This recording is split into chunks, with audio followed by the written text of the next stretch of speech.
What details you're getting about who may have been in the cockpit? Yeah, the very latest, Amara, that I have is that there were three cockpit crew on board that flight. Now, we understand there was the captain, the first officer, and a trainee pilot. Now, that trainee pilot was on board to train to fly this particular ATR. And the pilot, the captain in charge of that flight, was a known trainer as well at PIA. Now, all three were on board. Of course, we cannot verify who exactly was in the cockpit at the time of the crash. That will transpire once the in-flight recorder can be listened to and gone through an investigation to continue. We do know that one of the pilots made a mayday call just before the crash, just before the flight lost contact with the control tower. And we do know that this type of ATR has in the past had problems with engine failure, engines freezing up, one engine seizing up. Could this be the cause this time? We'll have to wait for investigators to reveal what they find, and PIA says it will be working with international investigators on this.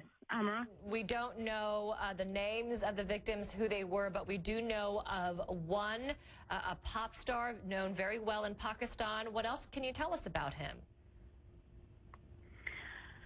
Well, Junaid Jamshed was an incredibly popular pop star. He was, in fact, you could say the trailblazer in a boy band called Vital Signs in the 80s. Pakistan at the time, of course, was a country moving away from Zia-ul-Haq's dictatorship, and this man was a heartthrob across Pakistan. Now, the pictures we're seeing now of him are more recent, where he's wearing a beard and more traditional clothes, because later in life he turned towards religion. He believed this was his destiny, to perhaps reach out to people through religion instead of through pop songs. But the people that I'm seeing and that I'm talking to posting on social media are saying they will remember him as the voice of their youth, the voice of a generation, and the voice that spoke out for modern Pakistan, Amara.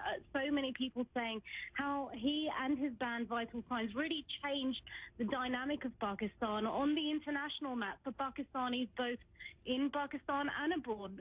British Pakistanis like myself would sing along to one of his anthems, which was known as the secondary national anthem of Pakistan, Dil Dil Pakistan. It meant, I love Pakistan, it's my heart. So he was an incredibly popular person, but of course not the only person on board. 42 passengers, 5 crew. We understand amongst them some infants too. And Chitral, Amara, is a holiday destination. It's in the mountains. There are yoga retreats there. People go there for their holidays, or mountain climbing and paragliding from all over the world. And it's a very close community there. People really know each other, and I know so many people that had relatives on board, loved ones aboard, and officials that were very respected that were running Chitral were also on board.